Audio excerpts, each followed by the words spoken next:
کہ 30-35 سال کی صحافتی میرے ٹینیور میں میں نے ایسی منسٹر یا ایسا منسٹر آج تک نہیں دیکھا.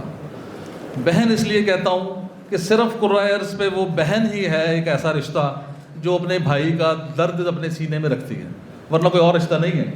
اسی طرح صحافیوں کا، اپنے صحافی بھائیوں کا جو درد عظمیٰ بخاری صاحبہ کے سینے میں ہے، اس کی مجھے کوئی اور مثال دینے کی ضرورت نہیں. سب سے بڑی مثال میں خود کھڑا ہوں، سب سے بڑی مثال.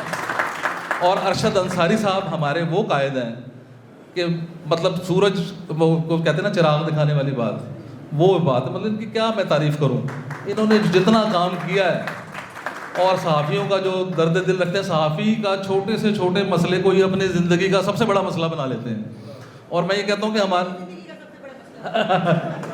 اور ہمارے یہ وہ کپتان ہیں، میں یہ کہتا ہوں کہ اگر بال ان کے ہاتھ میں آ جائے تو بس جتنی مرضی رکاوٹیں ہوئی گول کر کے واپس آتے ہیں. اس کے بعد جس ہستی کا میں سب سے زیادہ شکر گزار ہوں آج اس تقریب کے لیے، وہ جناب سجاد بخاری صاحب ہیں. سجاد بخاری صاحب کو ایک عرصے سے ہم دیکھ رہے ہیں ماشاءاللہ بطور مدیر بھی، بطور صحافی بھی، بطور پولیٹیشین بھی، بطور سینیٹر بھی.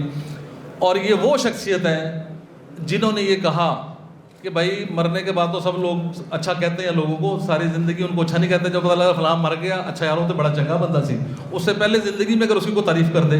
یہ وہ شخصیت ہیں جنہوں نے ورکنگ فوٹو جرنلسٹ جو کہ فرنٹ لائن ورکر ہے میڈیا کا، اس کو انہوں نے آن کیا اور انہوں نے کہا کہ میں اپنی طرف سے ان کو گولڈ میڈل ایوارڈ دینا چاہتا ہوں.